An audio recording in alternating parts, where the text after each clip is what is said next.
ഇന്ന് തന്നെ ഡൗൺലോഡ് ചെയ്യൂ. കാണൂ നിങ്ങളുടെ ഫേവറേറ്റ് ഷോസ്. എന്നോട് അവളുടെ വാശി.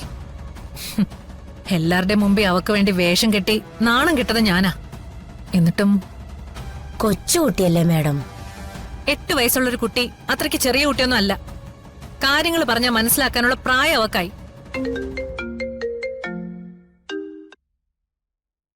ആ ശാന്തി, ആ എന്തുണ്ട്? കുറച്ച് നാളായല്ലോ നിന്റെ കോള് വന്നിട്ട്. ഓ, സ്കൂളിലെ കാര്യം നീയും അറിഞ്ഞോ? അതോ, അത് ഒരു father's day fancy dress competition ആയിരുന്നു. ഇത്രയും നാളത്തെ ഗ്യാപ്പിന് ശേഷം നീ എന്നെ വിളിച്ചത് ഇതന്വേഷിക്കാനാണോ? അവൾ എന്റെ മോളാ. അവക്ക് അച്ഛനും അമ്മയും ഞാൻ മാത്ര. നീയേ മറ്റൊന്നും അന്വേഷിക്കാൻ നിൽക്കണ്ട. അതിനെക്കുറിച്ച് സംസാരിക്കാൻ എനിക്ക് താല്പര്യമില്ല. എല്ലാവർക്കും അറിയേണ്ടത് സ്കൂളിൽ അവന്തിക അച്ഛന്റെ വേഷം കെട്ടി നാണം കെട്ടതിനെ കുറിച്ചാ.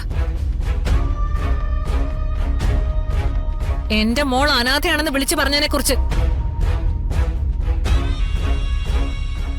ഇന്നലെ വരെ ഞാൻ കെട്ടിപ്പൊക്കിയ എല്ലാ അഭിമാനവും അവള് തകർത്തു കളഞ്ഞു.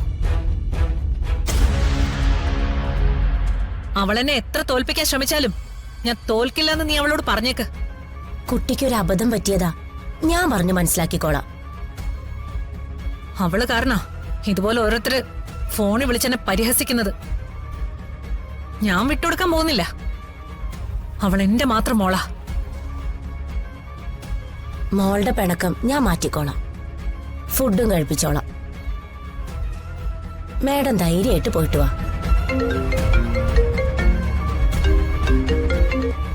ആ mister Varma. What? No no, അത് പറ്റില്ല. നിങ്ങൾ പറയുന്നതൊക്കെ എനിക്ക് മനസ്സിലായി. പക്ഷേ എന്റെ ടൈം ഷെഡ്യൂളിൽ ഒരു മാറ്റവും വരുത്താൻ ഞാൻ ഉദ്ദേശിക്കുന്നില്ല. മീറ്റിംഗ് കറക്റ്റ് സമയത്ത് തന്നെ നടക്കും. നിങ്ങൾ അതിനു വേണ്ടത് ചെയ്യ്. No, nothing else.